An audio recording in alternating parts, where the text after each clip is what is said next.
guys, and welcome to the beautiful northeast of Tasmania in fern-clad country. I'm down here with my mate Des Gray. Hiya. He's a fossicker, prospector for gemstones, and a cutter as well. And we did a little trade of trades the other day where I took him out to find some gold, and we're here today and he's going to show me how to find, hopefully, some awesome sapphires. Yeah, pressure's on, Des. pressure's on. So what are we looking at here, Des, in this part of the river? Yes, this is quite a large river, in an area that's known to have sap, so we're looking for little traps. Yep. So generally, like if you have a look over there, small little waterfalls, little edges behind rock, where in flood the sapphires will concentrate out. Right. So imagine the water level is like a metre or two higher than here. Where the sapphires drop out, and then in lower flow you wouldn't have a lot of other fine shit depositing because the fine stuff will cover up the good sapphires.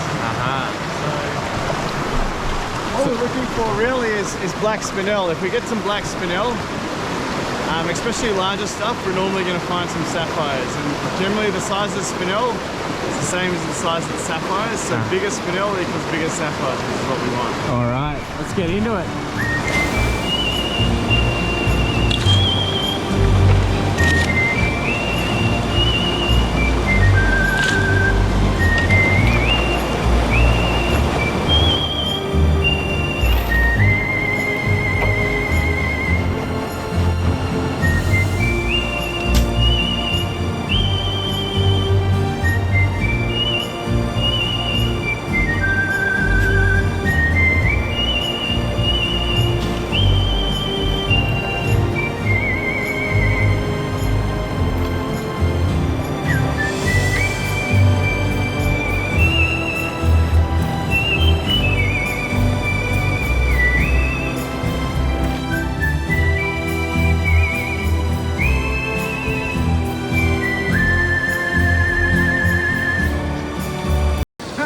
Alright, we've just done a pretty decent sieve in this new spot here, and I've just processed the small stuff, and it's absolutely loaded with gemstones. There's a couple of sapphires in there, and heaps of zircons, and plenty of spinel. So I'm going to do this one, the top, and hopefully we get a cutter out of it. There's plenty of top sieve spinel here, but so far no sapphires.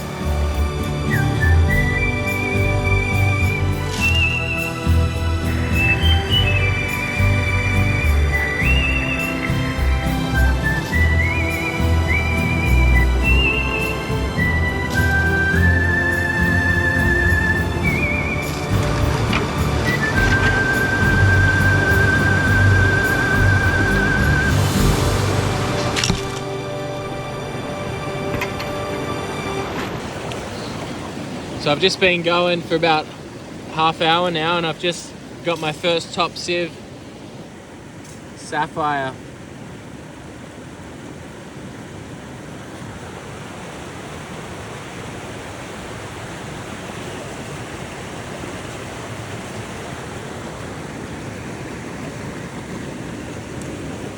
Pretty epic. It's light, but blue and it's pretty clear. Stoked with it.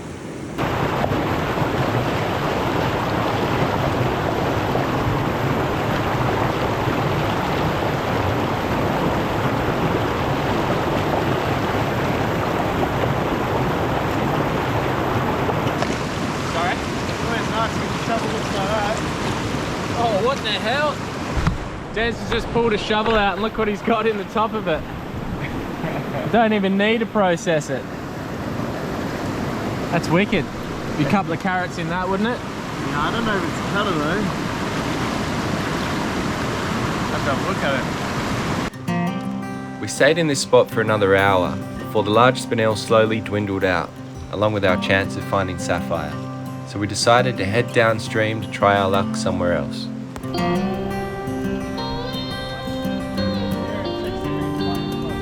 Yep.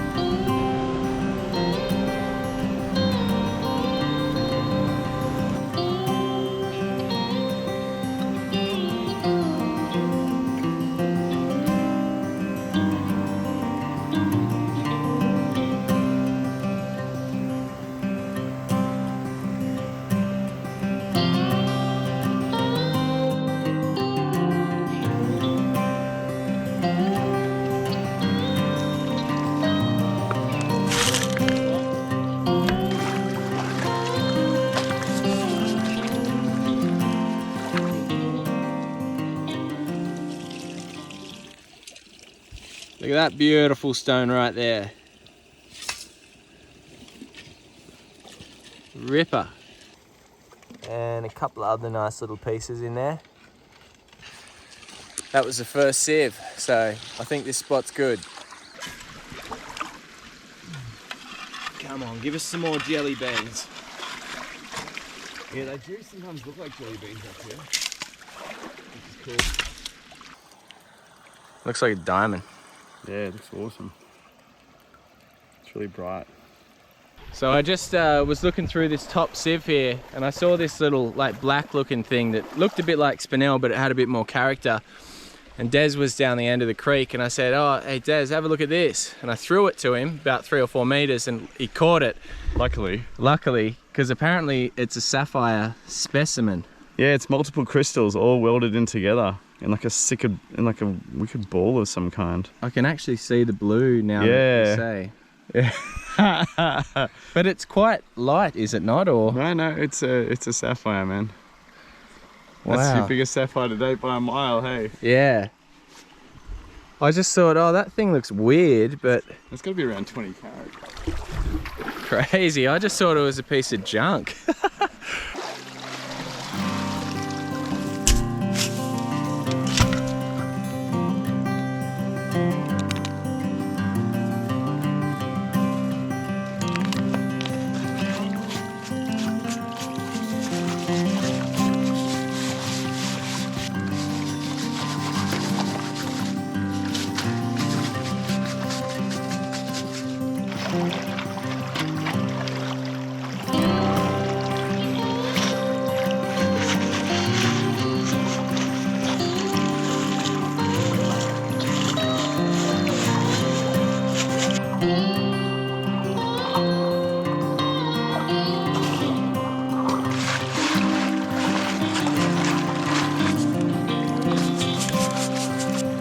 Two little saps.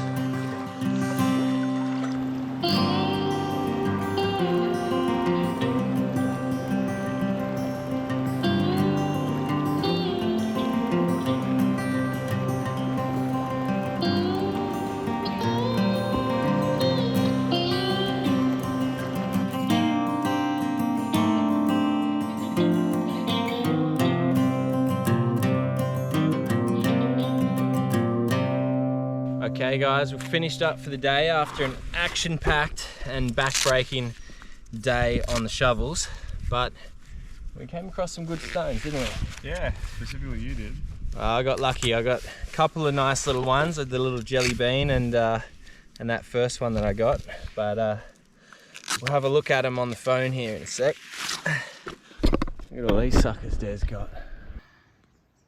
So these ones here aren't actually sapphires, are they? These little topaz, yeah. little blue tinged topaz. The reddish ones are zircon. Yeah. These 3 bigger ones, they're spinel. There's a little quartz scepter little point there. Oh, that's cool. And then the rest of them are sapphires. Quite a few big ones in there as well, hey? Mm.